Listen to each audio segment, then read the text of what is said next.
Well, thank you. And now we can kick off our main event. So this morning we have MB Gustitus with Mal One Coaching and Keller Williams. She's going to talk us through from traits to triumphs, personality for success. We're so excited to have you. Thanks for doing this. Thank you. Thank you very much. Good morning, everybody. Good morning. Excited to be here. We have very little time, so I'm going to go super fast. Is that okay? We're going to go really quickly. Normally, when I do a disc workshop, this is about a 3.5 to 4 hour event. We're going to do it in 15 minutes. So this is a jackhammer round. Okay. What I want to do is give you sort of a general idea of what the behavior styles mean, and then I want to talk briefly about what is the benefits of using such a tool in your business as an entrepreneur, and why would you do such a thing? Okay, so let me go ahead and share my screen, and we'll get started. Tell me thumbs up if you can see it. Excellent. Okay, great. So we'll go ahead and jump right to it. So here, overview quickly of behavioral assessments. So by a show of hands, who has had or heard of a DISC behavioral assessment? Oh, so you've already seen it. We don't even need to have this conversation.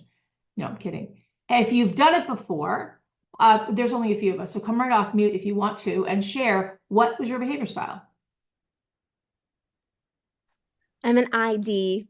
ID. Oh, you're a cool cat. Okay. And you're a DI, I can tell. Maybe. Maybe. Priya, how about you? I think I was an IC. IC. Yeah. Ooh. Oh, that's a fascinating one. That's an interesting one. Okay, we'll get into that. Adam, have you ever taken one? Yep, I was a high D and a low I.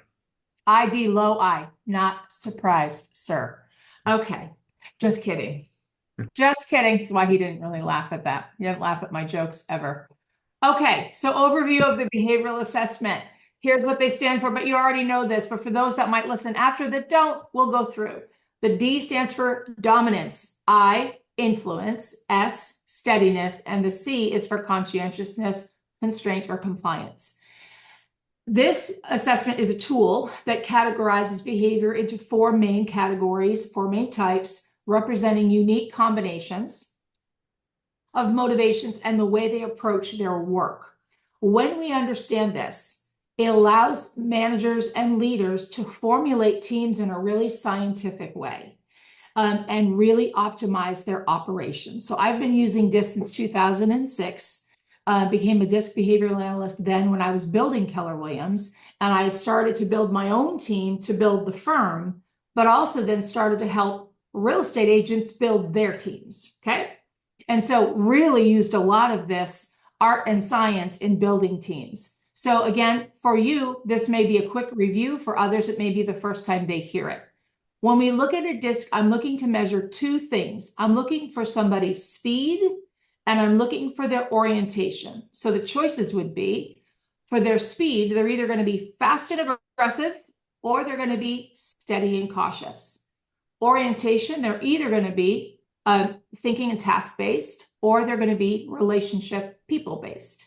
And depending on where they fall in there, will determine their letter, okay? So we're going to start with the driver very quickly. Characteristics are direct, results-oriented, very decisive. Where they're going to impact business as an entrepreneur is a high D individual is generally going to excel in the decision-making. They're competitive, bottom line oriented, get it done now. Good problem solvers, they're going to take charge, they're going to drive the business forward. However, blind spots, they might need some help collaborating with others and might to get other perspectives and input. They go 100 miles an hour in one direction, and they might need some other perspectives to give them a bit of a speed bump, okay? Example, a high D leader in a startup might push to achieve aggressive growth, but needs to ensure they communicate their vision clearly to team members. High Ds are known for doing. They are doers. Matter of fact, their mantra, just do it. That's their slogan, right? Like Nike, high Ds are known for just do it. Get out of the way, just do it. Their speed, sorry for the dog barking, their speed, fast and aggressive, orientation, thinking and task-based. Get out of the way. Any questions on the high D? Look like someone you know. Look like someone you are. Okay, very cool. Moving on. Okay. Moving on to the high I. This person now, same speed as the Ds. They are fast and aggressive, move fast, think fast, talk fast, decide fast. They are fast movers. However, they're relationship-based, not task-based. So their characteristics are, they are enthusiastic. Excuse me for 1 minute, and I am so sorry, but if I don't stop this, it won't stop. Please forgive me. Please forgive me. Okay. So their characteristics are, they're enthusiastic, they're persuasive, they're people. These folks are the motivators in the group, lampshade on their head at the party. In your organization, these folks are the personalities that are your natural networkers. Okay. These are the groups, these are the folks that are going to be ideal for your sales, your marketing, your team building, your culture builders, your energy builders. These guys thrive in startup energy and collaboration. They're change agents. They like movement. Jackie's like, yeah, that's me. I can see it, right? Yeah, get in there, okay? So in a client relationship, I personalities build very strong rapport very quickly. People warm up quickly, and they increase customer loyalty and long-term commitment. Okay, they are people. Blind spot, Jackie, come on, girl, I see you. Details. I can't see that. Blind spots for high eyes can oftentimes be details and execution because they are so front and center and external. A lot of times the follow through in detail, they need some help in that area. Their slogan, have fun doing it. If it ain't fun, they don't want to be part of it. Am I right? Start. Huh? When do we start? When do we start? Let's go. Yeah. Yeah. They're good starts. They oftentimes don't finish because the start was fun, the middle got boring. I started something else. Yeah. That was more fun. So much more fun. Jazz hands. Very cool. All right. Now we're going to move on to the next group. This is the listener. The S group is the listener. This group is the steady, supportive, stable, cooperative, reliable. This group, now we have a speed change. They are steady, cautious. They need time to process, time to think. But they are also relationship and people-based. This group is where you're going to find stability, loyalty, consistency to the business. They're not hair on fire. They are, can we just find common ground? Can we just find status quo, stability, systems, process? For the love of God, can you stop changing things? Okay, can you just settle it down? They're excellent team players. They bring harmony to the team. They, however, in a startup struggle with fast pace. They struggle with too much change and too much movement. They don't like unpredictability. Okay. This is where you want to have admin, support team, customer service, anything like that. Fantastic. An example, an entrepreneur can really rely on a high S personality to maintain high quality service and foster long-term client relationship, client care. Okay. They're not going to be the one, however, that's going to want to go build it. You don't want to put them in the networking group like, jazz hands. That's not going to be their comfort zone. Like Jackie here, right? Jackie's going to be the great connector, but then she's going to pass them off to this beautiful high S personality, and that person will nurture. Their mantra, let's do it together. Okay, so they like collaboration and harmony, but change is a very difficult thing for them. So startups for them can be very, very difficult. All right. The high C compliant. Now, again, same speed as the high S, steady and cautious. So time delay, right? Orientation, they're thinking and task-based. So imagine this person needs time to process and they don't want to be around people. Okay? Characteristics are they're very analytical, they're detail-oriented, they're very methodical. Think accountant, engineer, think project management, think neurosurgeon.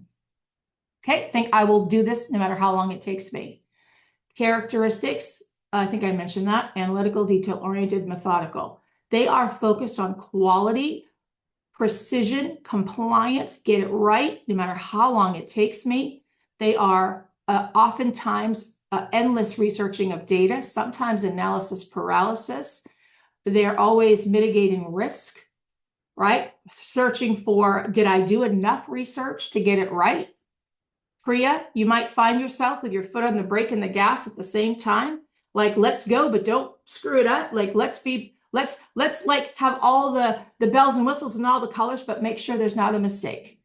And so you might find that you're always in hurry up, but don't screw up.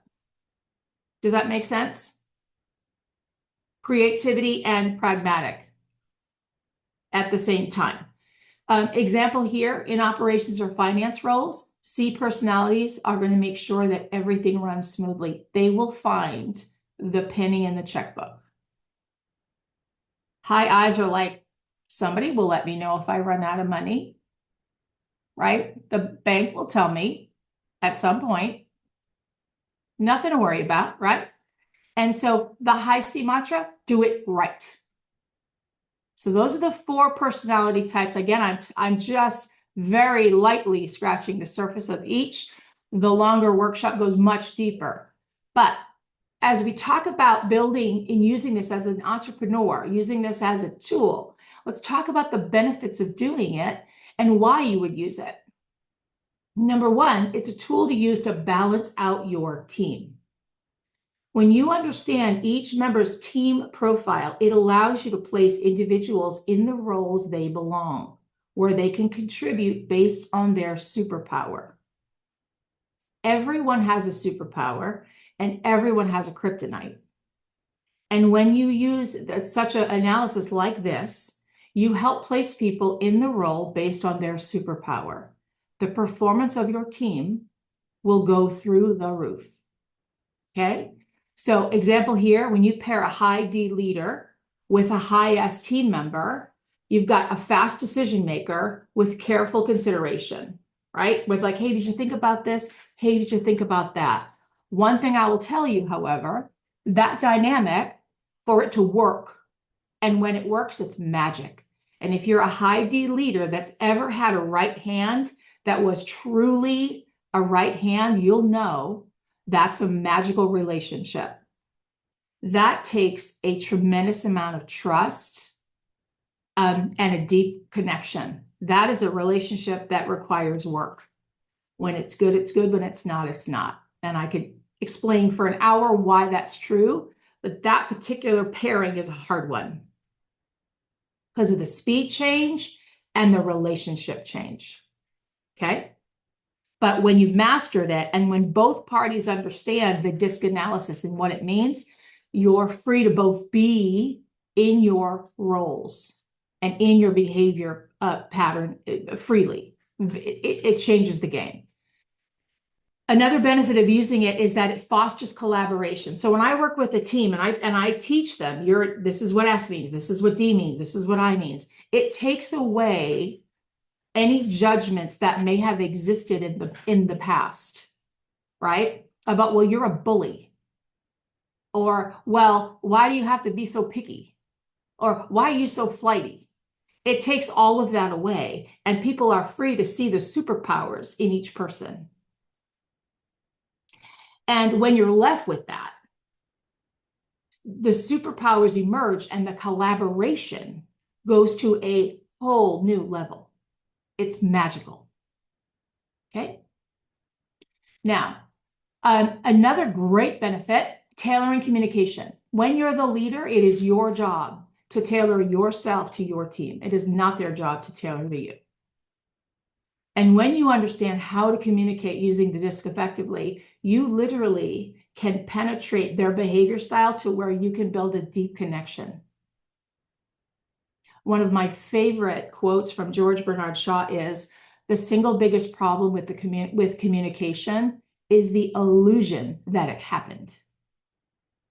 And when we're talking at different channels with different behavior styles, we literally think we're communicating and we're not. And so this allows the leader to change their communication style to match the person they're speaking to. Okay. Again, we have here, please forgive me. Please forgive me. One moment.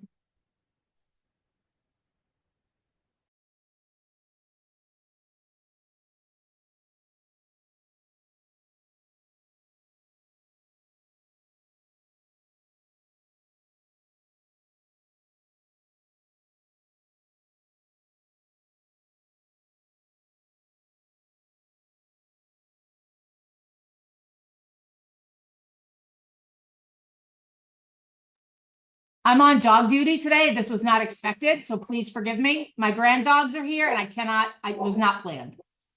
Okay, so here's a great example. A D leader prefers short to the point communication. Yes, high Ds. A high S who's receiving your communication thinks you're pissed and thinks you're mean, thinks you're a bully, and they don't feel comfortable. A high I. Do you know what an emoji does to a high I? Jackie, am I right? Does it light you up on the inside? Yes. It lights you up like a Christmas tree, doesn't it? Yeah. I know. I see you. And so understanding the little nuances in communication to other, see, this speaks to my heart too, will help you deeply. Okay. So tailoring your communication style. Adapting your leadership. Again, you can't be one leader for all people. You want to be a strong leader, be a leader for all, be a different leader for who you're leading. And there you go. Adam, how are we doing on time? You can go for about one more minute and then we can see if there's any questions. Okay, awesome. Another great benefit is, of course, your client base. When you teach your staff, your team to know the disc and you communicate and build your company around the disc communication and you market this way, your customers are seen and heard differently. Okay. Diverse perspectives, you maximize strengths within your team.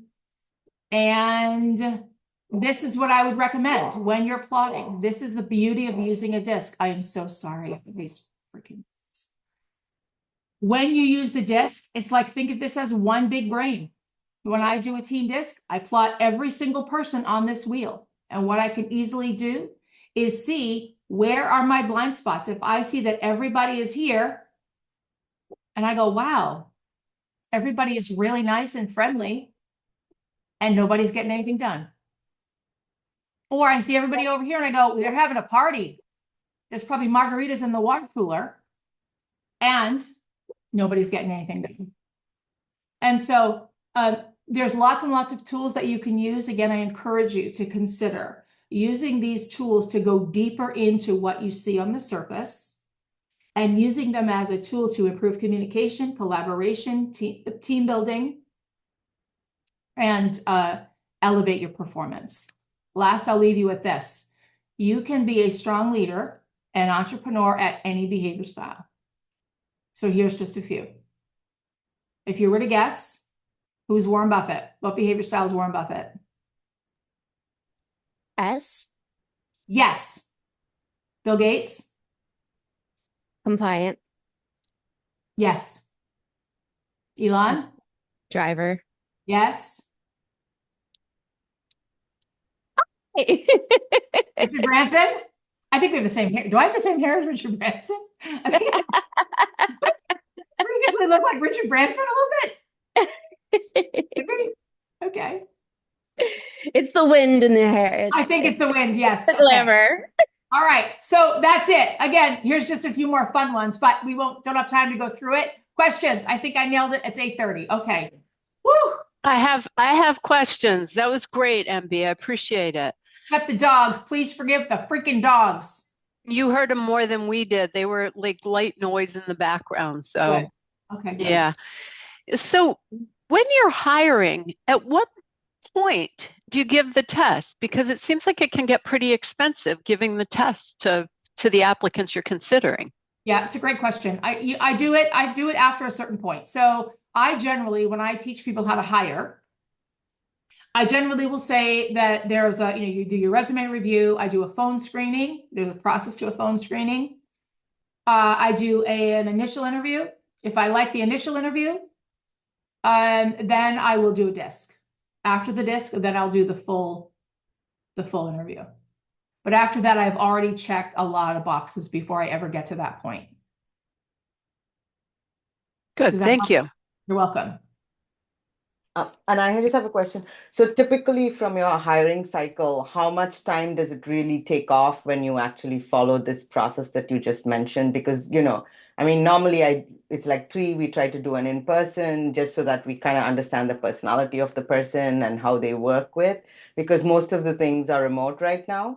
How do you, what would you say with, like, if we do the disc up front, like that, it saves us time? Like, what has been your experience? Okay, let me make sure I'm understanding the question. So, okay, can you rephrase it for me? Yeah. So what I'm trying to understand is if we do the disc assessment before we actually do, let's say, an in-person interview, what is, like, how much time does it help us understand, like, save up in the hiring process? Because the hiring process takes a lot of time. Yep. Right. So what The disc is very little because they're doing it on their own. And so it's simply they're doing it on their own. You're getting the results back. You're giving them instructions to self-validate. You're getting a high degree of confidence that it's accurate. Okay. And then if I'm getting an 8.5 or above, I'm considering the report accurate. Okay. And from then I would do it in person. I'd give them a cursory review of it, because I think if people are taking the time, it's like going to your doctor and you've done this, you've taken a test, you want the result. Correct. And so I would give them some feedback. I wouldn't spend a lot of time on it. I would give them some feedback. But I would make it part of the interview process if they were a match. If they weren't a match, I would give them a very little bit, but it would be part of the denial. Okay. And is there a site you'd recommend that we can sign up if we want to use it as a hiring tool? There is. So I use Abelson Disc, ABELSON DISC, Abelson Disc. There's many tools out there, and they're varying prices. The one that I use is probably not the least expensive, because I use it with motivators, and mine's very robust. It may or may not be, the cheapest, but that's just the one that I'm most familiar with. Find one that, though, has a high accuracy rate. Mine generally are going to get 8.5, 9.5 rating for accuracy. But just make sure that you're comfortable and confident with knowing, how do I read it? What does it mean? And how do I put the team together? Yeah. Awesome. And also what each role should be. Right, exactly. Yeah.